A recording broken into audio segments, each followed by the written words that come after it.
Remember to subscribe to our YouTube channel at NDN TV Nigeria. Click on the subscribe button and be the first to get notifications. The federal government says it will conduct a thorough assessment of the technical capacity and legacy issues involved in the proposed divestment agreement between Shell Petroleum Development Corporation and Renaissance Consortium before finalizing the deal.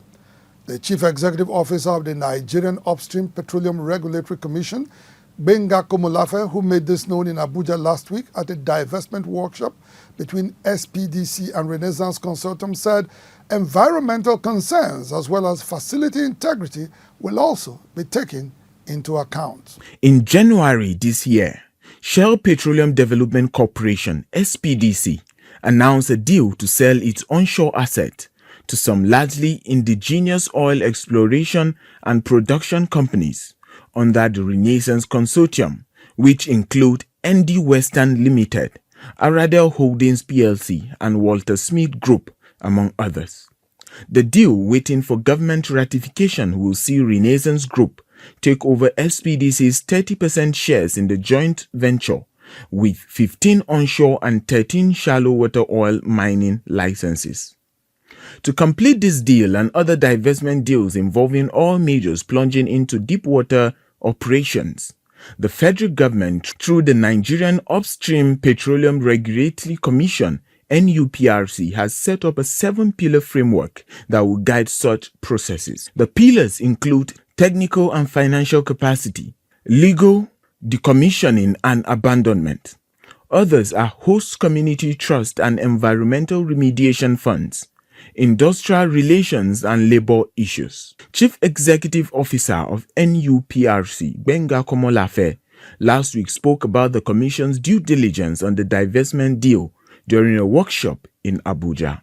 Clear evidence of the resolutions of legacy debts and legacy encumbrances will be determined, and appropriate mechanisms to manage residuals are agreed upon. The Commission will assess the status of host community trust fund obligations and ensure the robustness of the successors' entities' adherence to decarbonization plans and sound environmental ESG principles. The legacy issues raised are very much in tandem with the concerns that greeted the announcement of the deal in January.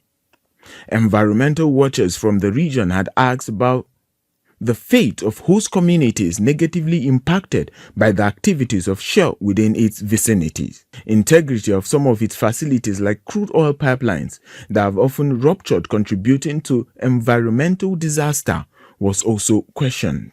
Nobody is saying that you can't, divest into some other businesses, but you should be able to leave this environment that you once do business clean. I know multiple cases are in court, both in Nigeria and outside the country. They need to address some of these issues. They cannot run away from their liabilities and responsibilities and leave it for a local indigenous companies that have come together under Renaissance to say they can run that. However, this acquisitions marks a significant milestone for the indigenous companies and Renaissance Consortium, particularly their subsidiary ND Western, known for their successful management of OML 34 since 2011.